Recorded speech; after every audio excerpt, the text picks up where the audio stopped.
ఎందుకు రానిచ్చారు? నేను అనేది ఏంటంటే అంటే అక్కడ సిచ్యువేషన్ చూసి ఉంటారు సార్, వస్తున్నప్పుడు క్రౌడ్ అంతా వచ్చింది. వచ్చేది ఎక్కడది? ఇప్పుడు హోమ్ సెక్రటరీ సంతకం పెట్టింది 9:15 కాదుగా, అంటే 9:20కి వచ్చాడు. అవును, జూబ్లీ హిల్స్ నుంచి ఆయన ఇంటి దగ్గర నుంచి రావడానికి ఎంత టైం పడుతుంది సార్? ఆయన చెప్పకుండా వచ్చారన్నది వీళ్ళు చెప్తున్నారు. అంటే ఆయన ఒక సెలబ్రిటీ, ఆయనకు కూడా ఇక్కడ రావద్దని ఇన్స్ట్రక్షన్స్ ఉన్నప్పుడు ఆయన బయలుదేరిండి అనే మెసేజ్ అయితే ఉంటది కదా, ఉంటది. మెసేజ్ ఉన్నప్పుడు ఆయన హౌస్ అరెస్ట్ అనేది చేయాలి, మధ్యలో వెనక్కి తిప్పాలి బ్యారికేడ్స్ పెట్టి. ఇదేం జరగలేదు అంటున్నా నేను. అవును, తీరా ఇక్కడికి వచ్చినాక కార్లకి వెళ్ళి దిగొద్దని చెప్పాలి. అంటే వస్తున్నాడు వచ్చిండనే, ఇప్పుడు వస్తాడని తెలియకపోతే సిఐను ఆ మోనికా అనే ఎస్ఐ వాళ్ళు ఎందుకుంటారు అక్కడ? ఆయన ఏమన్నాడు తెలుసా? ఆయన సిఐ గారి మాటలు కూడా సోషల్ మీడియాలో వచ్చినాయి. ఆయన బాధపడుతున్నాడు, ఈ అమ్మాయి నా చేతుల్లో పోయింది, ఈ అబ్బాయి కూడా ఇట్లా రాజు నాయక్. అయితే అతను ఏమంటున్నాడు అంటే, అతను ఇంకా కోలుకోలే ఆ బాధ నుంచి. అతను ఏమంటున్నాడు అంటే, వీళ్ళు వస్తున్నారని తెలిసి నేను మా ఆఫీసర్ని అడిగాను, అడిగి ఎస్ఐ గారిని ఎంటబెట్టుకొని నేను వచ్చేసరికి 100 మంది మీడియా మిత్రులు ఉన్నారు అక్కడ, మీడియా వాళ్ళు 100 మంది ఉన్నారని చెప్పాడు. 100 మంది ఉన్నారు, ఇక్కడ క్రౌడ్ పెరుగుతున్నది, అయితే మా ప్రయత్నాలు మేము చేయడానికే మేము అక్కడికి వచ్చామన్నాడు. కానీ హీరో రాకూడదు, ఆయనను మేము ఆపాల్సి ఉండే అనే మాటలు రాలేదు. ఎంత సింపుల్గా అయిపోయేదంటే, రావద్దని ఉన్నప్పుడు ఆయన కమ్యూనికేట్ చేయాల్సి ఉండే. ఆయన ఏమంటాడు, మాకు ఆయన కాంటాక్ట్ లేదు కాబట్టి మేము మేనేజ్మెంట్కి చెప్పాము, ఎగ్జిట్ గేట్ ఎంట్రీ గేట్ ఒకటే ఉంది, ఇబ్బంది అవుతుందని చెప్పామన్నాడు. కానీ మేము ఆయన రావద్దు అని చెప్పినా అని చెప్పలేదు. అంటే ఇక్కడ ఒక ల్యాప్సెస్ అనేది స్టేట్ వైపు నుంచి పోలీసు వైపు నుంచి ఉన్నాయి అనేది స్పష్టంగా కనబడుతుంది. మీరు అన్నట్లు వాస్తవమే, కానీ ఇక్కడ ఇదే ఎస్హెచ్ఓ రాజు నాయక్ గారు అల్లు అర్జున్ అభిమాని కావచ్చు. అల్లు అర్జున్ అంటే ఆయనకి ప్రాణం, ఆయనతో ఫోటో దిగాలనుకున్నారు అనేది కూడా సోషల్ మీడియాలో నడుస్తుంది. అది కూడా ఒక అవకాశం అనుకోవచ్చు కదా. అంటే అభిమాని కాని వాళ్ళు ఎవరు ఉంటారు మురళి గారు? నేను అంటుంది అది కాదు సార్. ఇప్పుడు ఒక సిచ్యువేషన్ అది అయిపోయింది, దాని గురించి మనం పోస్ట్ మార్టం చేయకుండా ఇప్పుడు ఏం జరగబోతుంది, ఒకటి ఏం జరుగుతుందంటే రెడ్డి గురించి చెప్తున్నా నేను. అతను ఎప్పుడు కూడా డిఫెన్స్ లో ఉండడానికి ఇష్టపడాడు. తప్పు తనదైనా కూడా అది ఉల్టా చోర్ కోత్వాల్ అనేది ఉంటుంది కదా, అయితే అవతల వాడి మీదనే బట్టగాల్చి మీదేయడానికి ఆయన ఎప్పుడు ప్రయత్నం చేస్తారు. పొలిటిషియన్ అంటే రేవంత్ రెడ్డి గారి ముద్ర అది. తను ఎప్పుడు కూడా డిఫెన్స్ లో ఉండడానికి ఇష్టపడాడు. ఫస్ట్ ఏంటంటే అది స్టేట్ రెస్పాన్సిబిలిటీ, స్టాంపేడ్ బాధ్యత వహించాల్సింది ప్రభుత్వం. పోలీస్ శాఖ వైఫల్యం స్పష్టంగా కొట్టొచ్చినట్టు కనబడుతుంది. ఆయన నివారించడంలో, ఆపడంలో, ఆయన కమ్యూనికేట్ చేయడంలో కూడా లోపం ఉన్నది. ఆయన అంతా వైలేట్ చేసే మనిషి కాదు అల్లు అర్జున్. ఒకవేళ పర్మిషన్ లేదంటే మీరు రావద్దంటే వెనకకు తిప్పుకొని వెళ్ళిపోతాడు. బట్ అది జరగలేదు కాబట్టి ఇది ఫస్ట్ రెస్పాన్సిబిలిటీ స్టేట్ వహించాలి. మీరు అన్నట్లకి పోలీసుల మీద చర్యలు ఉండాలంటారు. పోలీసుల మీద చర్యలు ఉండాలి, ఇది నైతిక బాధ్యత ప్రభుత్వం అందని చెప్పి గ్రహించాలి. తర్వాత ఒకవేళ మీరు అల్లు అర్జున్ మీద కేసు పెట్టాలనుకుంటే ఒక్క డైలాగ్తో దాన్ని తీసేయాలి. చట్టం తన పని తను చేసుకోపోద్దని చెప్పాలి. అందరికి ఒకటే చట్టం ఉంటుందని చెప్పాలి. కానీ ఎట్లయిపోయిందంటే రేవంత్ రెడ్డి ఒక సినిమా స్క్రిప్ట్ గా వర్ణించినట్టుగా అల్లు అర్జున్ ఒక క్రిమినల్ లాగా ఆయన యాటిట్యూడ్ మీద అటాక్ చేశాడు. ఆయన పోలీస్ ఆఫీసర్ పోయి చెప్పినా కూడా ఆయన రాలేదు అని. ఆ పోలీస్ ఆఫీసర్ ఎవరైతే సోషల్ మీడియాలో మాట్లాడాడో 2 వర్షన్లు మాట్లాడాడు. ఒక వర్షన్లో ఏమంటాడంటే, వాళ్ళ పక్కన ఉన్న వాళ్ళు మమ్మల్ని మేనేజర్ కింద పోనివ్వలేదు, మేము చెప్పమని చెప్పి వాళ్ళకి చెప్పామని ఒకసారి అన్నాడు. రెండోసారి ఏమన్నాడు, నేను పోయి చెవిలో చెప్పాను అన్నాడు. ఏది నమ్మాలి? 2 వర్షన్లు ఒకటే ఆఫీసర్ ఒకటే వీడియోలో 3 minutes లో చెప్పాడు, 2 వర్షన్లు కూడా. అంటే పైనుంచి ఒత్తిడి ఉంది. ఎందుకంటే ముఖ్యమంత్రి గారు అసెంబ్లీలో పోలీస్ ఆఫీసర్ పోయి చెప్పినా కూడా కదలలేదని అన్నాడు కాబట్టి ఆయన తన మాటను మార్చుకున్నాడు. రెండవది ఏంటంటే, అల్లు అర్జున్ ప్రెస్ మీట్లో చెప్పాడు, అస్సలు నాకెవరు చెప్పలేదు, చెప్తే నేను ఎందుకు పోను, నాకు చెప్పలేదు అని అన్నాడు. ఇట్లాంటివన్నీ కాంట్రవర్సీ ఇష్యూస్. ఇంత ఎలాబొరేటెడ్గా ఎందుకు ఆయన టార్గెట్ చేసినట్టుగా మాట్లాడంటే నేను చెప్తాను మీకు. గత 1 year నుంచి మీరు నాకు ఏదైనా క్లిప్ చూపెట్టగలుగుతారా ఒక ఫిలిం ఫంక్షన్ లో రేవంత్ రెడ్డి ఉన్నట్టుగా? అది వరకు ఏ సీఎం అయినా కూడా కనీసం సంవత్సరానికో 4-5 ఫంక్షన్స్లలో, పెద్ద ఫంక్షన్స్లలో సీఎం తర్వాత ఉన్న వ్యక్తులను పిలిచేవాళ్ళు. ఇప్పుడు 1 year జరగట్లేదు, ఒక గ్యాప్ వచ్చింది. సినీ ఇండస్ట్రీతో రేవంత్ రెడ్డి గ్యాప్ వచ్చింది. ఎందుకు అనుకుంటారు? ఎందుకైనా కావచ్చు. ఇప్పుడు నాగార్జున తో పెట్టుకున్నాడు ఫస్ట్ కన్వెన్షన్ మీద, without notice, without information attack చేశాడు. తెల్లారి పెళ్లి ఉంది, కనీసం వార్నింగ్ ఇవ్వలేదు, నోటీస్ ఇవ్వలేదు, అటాక్. నోటీస్ ఇవ్వాలని రూల్ లేదు హైడ్రాలో ఉన్నది, ఖచ్చితంగా ఉంది. లేదు, జిహెచ్ఎంసీ మాత్రం హైడ్రా లేదు. అంటే ఒక్క మాట అండి, హైడ్రా అనేది ఒక అక్రమ శిశువు. సరే, వికృత రాజకీయ శ్రేష్టకు పుట్టిన అక్రమ శిశువు హైడ్రా. తర్వాత ఏదో ఆర్డినెన్స్ తెచ్చారు, బట్ ఏదో ఒక మెమోతో వచ్చింది. ఆ రోజు ఫంక్షన్ హాల్లో నాగార్జున గారు దీంట్లో తీసుకుంటే, అంటే ఎవరు చేయని సాహసాన్ని రేవంత్ రెడ్డి చేశారని ఎందుకు అనుకోకూడదు మనం? అది నాగార్జున కన్వెన్షన్ దివాళ కట్టింది కాదు, నిన్న కట్టింది కాదు, దాదాపు 10 సంవత్సరాల నుంచి కట్టి అక్కడ ఉంది. దాన్ని ఎప్పటి నుంచో చెరువు పక్కన చెరువు ఆక్రమం ఉందని కోర్టులకు వెళ్ళి చాలా మంది ప్రయత్నం చేశారు. కానీ ఏ గవర్నమెంట్ సినీ పరిశ్రమ టచ్ చేయడానికి ఇష్టపడదు. ఎందుకు వాళ్ళకి వీళ్ళు ఈ కమ్యూనిటీ ఓట్లు వాళ్ళ మీద బలం ఉంటుంది, లేదంటే వాళ్ళు వీళ్ళు చెప్తే ఓట్లు వేస్తారని. కానీ రేవంత్ రెడ్డి మాత్రం సినీ పరిశ్రమకి తప్పు ఎవరు చేసినా పరిశ్రమ అయినా ఎవరైనా సరే టచ్ చేయాలని వెళ్ళారని అనుకోవడం. అట్లా కదా, హైడ్రాను లాంచ్ చేయడంలో ఒక సెలబ్రిటీ మీద, ఒక దేశం అంతా తెలిసిన సెలబ్రిటీ మీద అటాక్ చేయడం వల్ల హైడ్రాను లాంచ్ చేశాడు ఆయన. First point. సెకండ్ ఏంటంటే అక్కడ అన్ని తప్పులే హైడ్రాయి. రంగనాథ్ గారు మంచి ఆఫీసర్, నాకు గౌరవం ఉంది. కానీ అక్కడ జరిగిన తప్పులని ఏంటంటే ఫస్ట్ ఆ చెరువును నోటిఫై చేయలే, ఎక్కడ బఫర్ జోనో తెలియదు, ఎక్కడ ఎఫ్టీఏలో తెలియదు. తర్వాత గతంలో ప్రభుత్వం ఒకసారి గోడ గులగొట్టింది, మీకు గుర్తుండాలి, కేటీఆర్ గారు ఉన్నప్పుడు గోడ గులగొట్టిన తర్వాత కోర్టు నుంచి వాళ్ళు స్టే తెచ్చుకున్నారు. అంటే ఇవన్నీ అట్లా ఉండంగా కట్టిన స్ట్రక్చర్స్ కూలగొట్టాలన్నప్పుడు ఆ పవర్స్ లేవండి. అది ఒకవేళ గవర్నమెంట్ది ఏదన్నా ఉన్నట్టయితే అంతవరకు కూలగొట్టవచ్చు. ఇలా ఒక 5% గవర్నమెంట్ది ఉంది, ఆ చెరువుది ఉంది, మిగతాది మొత్తం ప్రైవేట్ ఉంది. ఆ చెరువు కూడా గవర్నమెంట్. అంటే నేనేమంటున్నా అంటే రేవంత్ రెడ్డి గారు ఏం చేసినా కూడా దానికి వెనకాల ఒక కారణం ఉంటుంది. మనకు కనబడేది ఒకటి ఉంటుంది, దాని వెనకాల ఒకటి ఉంటుంది. ఇక్కడ నాకెవరు అల్లు అర్జున్ దగ్గర కాదు, రేవంత్ రెడ్డి శత్రువు కాదు. ఇంకా నాకు అల్లు అర్జున్ ఎప్పుడు నేను ఒకటేసారి చూశాను, బట్ రేవంత్ రెడ్డి గారు చాలాసార్లు నాతో పాటు డిబేట్స్లలో కూర్చున్నారు. ఆయనే ఒక పద్ధతి ప్రకారం పరిపాలన చేస్తే మాలాంటి వాళ్ళం అప్రిషియేట్ చేస్తాం. బట్ ఇక్కడ ఏం జరుగుతున్నదంటే నువ్వు స్టేట్ తప్పుండగా ఆయనను ఒక క్రిమినల్ లాగా అసెంబ్లీలో అంతసేపు ఇప్పుడు వారు లీగల్ పాయింట్స్ చెప్తారు. ఫార్ములా ఈ రేస్ విషయానికి వచ్చినప్పుడు ఏమో కోర్టులో ఉందన్నాడు, ఇక్కడనేమో మాట్లాడారు, వారు సమాధానం చెప్పాలి దానికి. ఈ కోర్టులో ఉన్నప్పుడు ఇంత నొక్కి 20 నిమిషాల సేపు చర్చ చేయాల్సిన అవసరం కానీ. అదే కేసు గ్రావిటీ బట్టి మాట్లాడుంటే బాగుంటుంది. ఇది జనరల్ గా ఐపీఎస్ లో తీసుకుంటే 304 Part 2 ఇది రావు గారిని అడిగితే. సార్ ఇప్పుడు మనం దీంతో పాటు ఈ కేసులో సుప్రీంకోర్టుకి వెళ్ళి అల్లు అర్జున్ బెయిల్ రద్దు చేస్తారనేది ఒక రూమర్ నడుస్తుంది. అది సాధ్యమా కాదా అనే విషయం రఘు గారు ఉన్నారు. సార్ నమస్తే సార్. ఇప్పుడు హైకోర్టు ఆల్రెడీ బెయిల్ ఇచ్చింది. ఆ టాపిక్ మీద సీఎం గారు చాలా క్లియర్గా చెప్పారు, అంత ఎమర్జెన్సీ ఉంది, ఆయనకి ఏవైనా అంత ప్రయారిటీ ఎందుకు ఇచ్చారు, లంచ్ మోషన్ పెట్టి అందులోనే క్వాష్ కోర్టులోనే బెయిల్ తెప్పించుకున్నారు, అర్ధరాత్రి 12 గంటలకు వెళ్ళి జైల్లో తేవాలని ప్రయత్నం చేశారు, జైలు నిబంధనలు ఒప్పుకోలేదు కాబట్టి నెక్స్ట్ డే తీసుకొచ్చారు. ఇంతమంది సినీ పరిశ్రమ వాళ్ళందరూ ఇలా ఇంటికి క్యూ కట్టారు, ఆయనకి ఏమైనా కాలిపోయినా రకరకాల ఆయన స్టైల్లో మాట్లాడారు. ఒకవేళ అంత చేసినప్పుడు జనరల్గా ఇటువంటి సిచ్యువేషన్ వచ్చింది అనుకోండి, సెలబ్రిటీ కాబట్టి ఆ కోర్టు వెంటనే జడ్జిమెంట్ ఇచ్చింది, సాధారణ వ్యక్తి కలిగిస్తారంటారా? డెఫినెట్లీ అండి. Before the court everybody same. మీరు అడిగినట్లు ప్రొవిజన్ ఉంది. క్వాష్ పిటిషన్ లో వేసిన కోర్టులో వెంటనే బెయిల్ కూడా దాంట్లో చేసుకోవచ్చు అండి. సెక్షన్ 482 సిఆర్పిసి అండ్ 227 ఆర్టికల్ 227లో high court is having the supervisory powers, inheritance powers.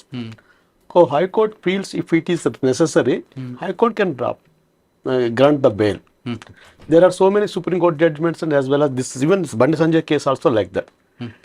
Second point మీరు అడిగింది, సుప్రీంకోర్టుకు వెళ్ళవచ్చు, బెయిల్ క్యాన్సిల్ చేయవచ్చు. కొన్ని గ్రౌండ్స్ ఉంటాయి. ఇది సాక్షుల్ని ఇన్ఫ్లుయెన్స్ చేస్తుండ్రు, లేదు కాంప్లైంట్ అటెంప్ట్స్ ఉన్నాయి అనే విషయంలో చేయొచ్చు. బెయిల్ అబ్జెక్షన్ చేయాలంటే ఏం చేయాలంటే, బెయిల్ ఇవ్వకుండా కొన్ని రూల్స్ ఉంటాయి. ఈయన పారిపోతాడను, లేదా దేశం నుంచి వెళ్ళిపోతాడను, లేదా సాక్షులను కనుక కంప్లైంట్ ప్రభుత్వం చేస్తాడని ఇవి ఉంటాయి. ఆల్రెడీ కోర్టు బెయిల్ ఇచ్చింది కాబట్టి ఈ బెయిల్ని రద్దు చేయాలంటే పోలీసులు ఏ విధంగా, ఏ గ్రౌండ్స్లో ముందుకు వెళ్తారు? జనరల్గా ఎనీ కేసెస్ బెయిల్ రద్దు చేయాలన్నప్పుడు ఎవరైతే బెయిల్తో బయటకు వచ్చిన అక్యూజ్డ్ ఉంటాడో, బెయిల్ని ఎంజాయ్ చేస్తున్నాడో, there must be impose some conditions. ఇక్కడ కండిషన్స్ ఏంటి? మీరు అన్నట్లు దేశం వదిలిపోతారు, కొన్ని రూల్స్ ఉంటాయి. ఆ రూల్స్ని వయలేట్ చేసినప్పుడు కానీ, తర్వాత ఇన్వెస్టిగేషన్కి నేను డిస్టర్బ్ చేస్తున్నాడు అని పోలీస్ వారు స్టేట్ ఫీల్ అవుతున్నప్పుడు బెయిల్ క్యాన్సిల్ చేయమని చెప్పేసి పిటిషన్ ఫైల్ చేయొచ్చు. ఓకే. కానీ ఇప్పుడు అల్లు అర్జున్ గారు ఈ కేసులో ఫస్ట్ అల్లు అర్జున్కి అరెస్ట్ చేశారు, వెంటనే చనిపోయిన రేవతి గారు భర్త ఒక స్టేట్మెంట్ ఇచ్చారు. ఓకే, నేను కేసును విత్డ్రా చేసుకుంటానని. అంటే విత్డ్రా చేసుకోవడం అంత తరం కాకపోయినా ఆయన స్టేట్మెంట్ ఇచ్చారు, నేను టీవీలో చూసి నేను కేసు పెట్టాను, అల్లు అర్జున్ సంబంధం లేదు, ఒకవేళ ఇబ్బంది అయితే నేను కేసు విత్డ్రా చేసుకుంటాను. ఆ గ్రౌండ్ కానీ, లేదా బెయిల్ మీద బయటకు వచ్చిన వ్యక్తి మీడియాతో మాట్లాడకూడదు కోర్టు ఎక్కడ కూడా కండిషన్ లేదు, కానీ ఈయన మీడియాలో మీడియాతో ప్రెస్ మీట్ పెట్టి ఇంకా ఇంకా నన్ను నా క్యారెక్టర్ని తప్పుడుతున్నారని లేదా ఏసీపీ గారు తప్పు చెప్పారని ఇటువంటివన్నీ చెప్పడం వల్ల కేసు దర్యాప్తుకి కొంచెం విగుతం కలుగుతుందంటూ ఈ 2 గ్రౌండ్స్ మీద వెళ్ళే అవకాశం ఉంటుందంటారు. డెఫినెట్లీ ఉంటుంది. కానీ ఈ కేసులో నేచర్ ఆఫ్ ద ఫస్ట్ నుంచి అందరూ చూస్తున్నారు. స్టేట్ ఒక legislature, judiciary and executive 3 wings ఉన్నప్పుడు లెజిస్లేచర్ డ్యూటీ మీకు తెలుసు, చట్టాలు తయారు చేస్తున్నారు. ఏ చట్టంలో కూడా వాళ్ళు ఏమంటారు పక్కన బౌన్సర్స్ కదా, బౌన్సర్స్ ఫాలో కాకూడదు, బౌన్సర్ ప్రొటెక్ట్ ఇవ్వకూడదు. అల్లు అర్జున్ ఇస్ నథింగ్, ఆయన క్వశ్చన్ కాదు ఇక్కడ. ఈవెన్ బౌన్సర్స్ పోలీసు లేకుంటే స్టాంప్ ప్యాడ్లో అల్లు అర్జున్ ప్రాణం కూడా హాని ఉండేది.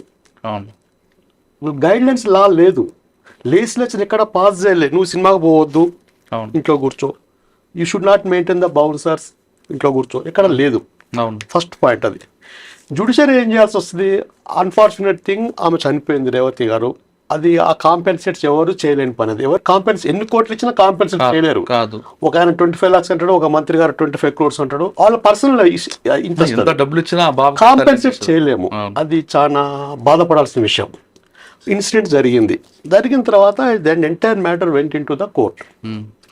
పిటిషనర్ ఆ మూమెంట్లో ఆమె భర్త చెప్పినప్పటికి కూడా, ఇది డిసీజ్డ్ భర్త చెప్పినప్పటికి కూడా క్రిమినల్ కేస్ స్టేట్ లెవెల్లోకి వెళ్తుంది, స్టేట్ తీసుకుంటుంది.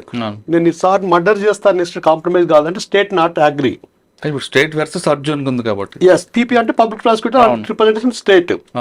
ఈ విషయంలో కోర్టుకు వచ్చినప్పుడు మీ పేరు మురళి గారు, ఒకటి గమనించండి, ఇండియాలో నాకు 32 years స్టాండింగ్. సహజంగా ఎంత హీనస్ క్రైమ్ చేసిన వాళ్ళని కానీ, టెర్రరిస్ట్ కానీ, ఫ్రైడే 12 o'clock ఇంటికి వచ్చి 1:30కి సెలబ్రిటీ ఇంటికి వెళ్ళి 2 o'clock మళ్ళీ పోలీస్ స్టేషన్ తీసుకొచ్చి ట్రాఫిక్లో వర్కింగ్ డే ఫ్రైడే అంటే ఇక్కడ ఈ Chikkadpally police station to Jubilee Hills Arjun ఇంటి మధ్యలో నమాజ్ ట్రాఫిక్ జామ్ ఎక్కువ ప్రేయర్స్ అవుతుంటాయి. ఆ ఫుల్ ట్రాఫిక్లో తీసుకొచ్చి మళ్ళీ 2:30 or 3 o'clockకి మెడికల్ ఎగ్జామినేషన్కి గాంధీ హాస్పిటల్కి పంపించి, పబ్లిక్ హాస్పిటల్కి పంపించి మళ్ళీ 3:30 or 4 o'clock రిమాండ్ చేయడం అనేది ఇంతవరకు ఏ కేసులో నేను చూడలే నా 32 years స్టాండింగ్లో.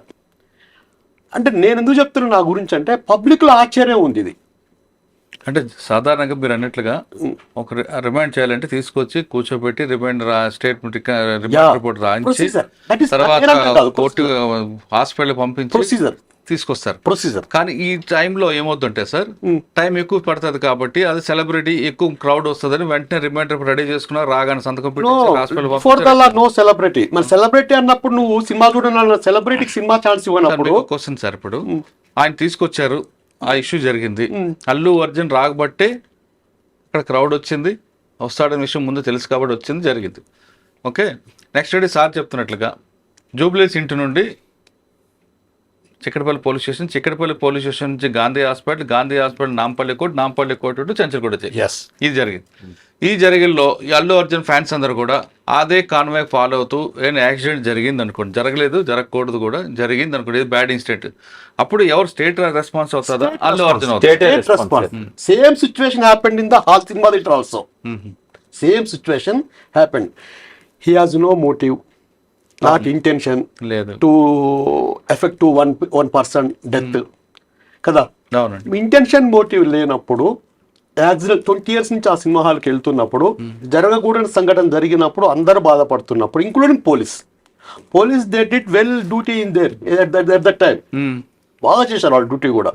బౌన్సర్స్ అనే ఇష్యూలో బౌన్సర్స్కి బౌన్సర్స్ డ్యూటీ ఏంది? ఎవడైతే హైర్ చేసుకుంటాడో వాడిని ప్రొటెక్ట్ చేయాలనే ఒక రఫ్ గైడ్ లైన్స్ లేవు ఎక్కడ. వాళ్ళు పోలీసులు నెట్టడం అనేది మైనస్. ఏమైతే సార్, జనరల్ ఈ గ్రూప్ లో సెలబ్రిటీసే కాదు, even political even Revanth Reddy గారు ఎవరైనా సీఎం వెళ్ళినా కూడా గ్రూప్ లో పబ్లిక్ వచ్చినప్పుడు ఏమైందంటే ప్రొటెక్ట్ చేసే వాళ్ళు కూడా చాలా రకాల డ్యామేజ్ అవుతుంది. బ్యాక్ సైడ్ ఇట్లా నెయిల్స్ గుచ్చుకోవటము, ఫోర్స్ చేస్తాము అని చేస్తుంటే వాళ్ళ డ్యూటీ కూడా చాలా రిస్క్ ఉంటుంది. ఇది అన్ఫార్చునేట్ థింగ్, ఎవరు ఊహించండి. పూడ్చలేని నష్టాన్ని ఆ కుటుంబం అనుభవిస్తుంది. ఇప్పుడు పిల్లోడు అక్కడ ఈ సిచ్యువేషన్ నుంచి దీన్ని ఎందుకు మీడియా వైజ్ చేసి, పొలిటికల్గా చేసి, అసెంబ్లీలో చేసి, పోలీస్ ఆఫీసర్స్ ప్రెస్ మీట్ పెట్టేసి ఒక ఫ్యామిలీని టార్గెట్ చేసారు అనేది స్టేట్ పబ్లిక్లో ఉన్నది. ఇప్పుడు కోర్టులో it is law will take its own course in this regard in this case number 1 point. Second point, ఆయనకి ఆ ఫ్యామిలీకి సెక్యూరిటీ లేకుండా పోయింది because of this attacks. Nothing but ruling party, maybe Revanth or XYZ ఎవరైనా ఉండేయండి, రూలింగ్ పార్టీ అటాక్ చేస్తున్న meaning పబ్లిక్లోకి వెళ్ళిపోయింది. ఇప్పుడు Allu Arjun or XYZ cine ప్రముఖుడు ఉంటాడండి, సెలబ్రిటీ, 500 కోట్లు 1000 కోట్లు 500 కోట్ల రూపాయలు ఇన్వెస్ట్ చేసిండంటే స్టేట్ ట్యాక్స్ పే చేసినాడు.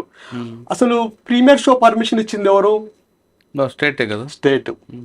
ప్రీమియర్ షో పర్మిషన్ ఇచ్చిన తర్వాత ట్యాక్స్ ఇంపోజ్ చేసి ట్యాక్స్ కలెక్ట్ చేసింది in this regard state. Cinema hall permission ఇచ్చింది స్టేట్. స్క్రీనింగ్ పర్మిషన్ ఇచ్చింది స్టేట్. అర్జున్ ఒక సెలబ్రిటీ పోకూడదు అనే సెన్సిటివ్ ఇష్యూ అనేది గైడ్ లైన్స్ లేనప్పుడు హ్యాబిచువల్గా వెళ్ళిన దానికి అందరూ బాధపడుతున్నాము. ఫ్యూచర్లో అది దీనివల్ల చాలా స్టాంప్ ప్యాడ్స్ ఆగిపోతాయని. లాస్ట్ 20 yearsలో లాస్ట్ 5 years 50 స్టాంప్ ప్యాడ్స్ తీసుకున్నాం, including Chandrababu Naidu, so and so. Celebrities crime effect ఏందో ఒక 40 తీసుకున్నాము, నాకు రికార్డు ఉంది మొత్తం. ఇన్వెస్టిగేషన్ అనేది కోర్టుకు వచ్చిన తర్వాత కోర్టు పరిధిలో ఉన్నప్పుడు నీ కిడ్నీ పోయిందా, నీ కాలు పోయిందా, చేయి పోయిందా, నీ ఇంటికి ఎందుకు వస్తారు, చనిపోయిన వాళ్ళకి ఎందుకు పోలేదు, ఈ స్థాయికి తగ్గ డిస్కషన్స్ ఏవైతే అంటే ఆయన వ్యక్తిగతంగా సీఎంకి మంచిగా ఉండొచ్చు, కానీ పబ్లిక్కి గారు సినిమా అభిమానులు అట్లా లేదండి. సినిమా అభిమాని అయినా అడ్వకేట్ అయినా ఎవడైనా ఒకటే ఓటు ఉంటుంది, ఓట్ బ్యాంక్ ఎఫెక్ట్ అవుతుంది అతనికి ఫ్యూచర్లో కమింగ్ ఎలక్షన్స్లో. Clear discrimination. నువ్వు లాస్ట్ 5 yearsలో కొన్ని ఇన్సిడెంట్స్ తీసుకునే యాక్షన్ ఇవాళ మీకు తెలుసు, అందరికి ప్రజలకు తెలుసు. ఆన్ బెయిల్ మీద ఉన్న వాళ్ళు ఇవాళ లెజిస్లేటివ్ ఆస్పెక్ట్స్ లీగల్గా సీఎం పోస్ట్లో ఉన్నారు, ఉండకూడదని కాదు, ఉన్నారు. వాళ్ళ కేసెస్లు ఎందుకు ప్రొసీడ్ కావట్లేదు, ఆ బెయిల్స్ ఎందుకు క్యాన్సిల్ చేస్తానికి ఎవరికి ముందుకు రావట్లేదు?